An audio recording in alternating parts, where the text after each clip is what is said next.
Wargame European Escalation, a real-time strategy game for Actually, before I start, does anyone remember the Cold War? Anyone? No? Communism? These tanks? That guy? Something to do with the Russians fighting the Americans in a fridge? Ring any bells? Well, I hope so, because that will make this next part a whole lot simpler.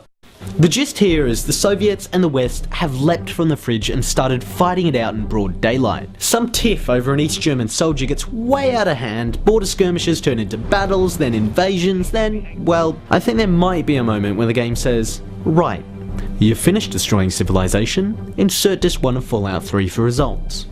Maybe, depending on how things go, perhaps. The story side of the game is quite well done. The plot is plausible, at least superficially so. It's explained by a very nice man and some very okay cinematics, but the presentation quality could do with a little scrubbing up. For instance, at the start of every mission, when the nice man explains the mission's objectives, this text box doesn't need to flick out of existence for 0.1 seconds every time he finishes a sentence. It's a minor thing, but it gives the game a feeling that's less than AAA. The user interface is, in general, perfectly functional, perfectly clear. It works, but works like a second-hand car from 1994, without the looks and charms of its competitors. But we're very serious strategy gamers. What do we care? Get to the content already. Rude. But I will. So, at the start of each game, you spend the allotted starting points assembling your army.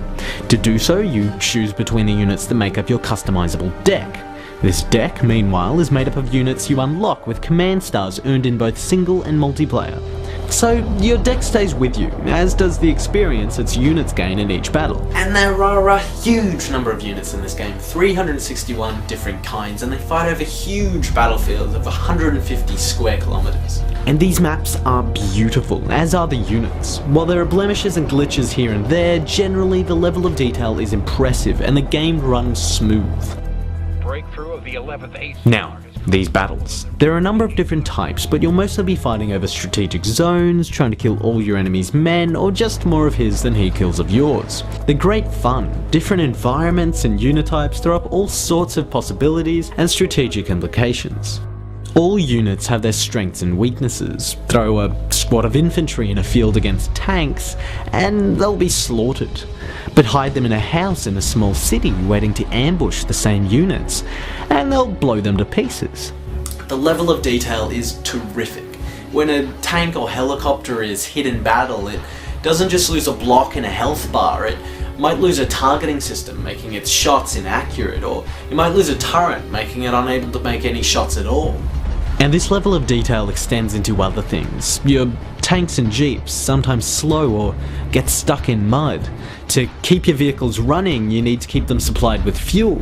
And each unit receives a detailed write-up full of stats so you can master each one's strengths and weaknesses. The game is detailed, in action as in everything else, but it's manageable detail. If you don't want to go in so deep, you can paddle on the surface and enjoy this game just fine.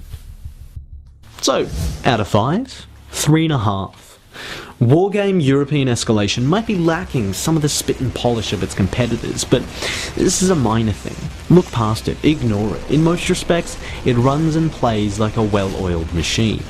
The setting is interesting, the single player quite nice, the multiplayer even better. It's a strategy game for strategy nerds, and they will love it by the spoonful.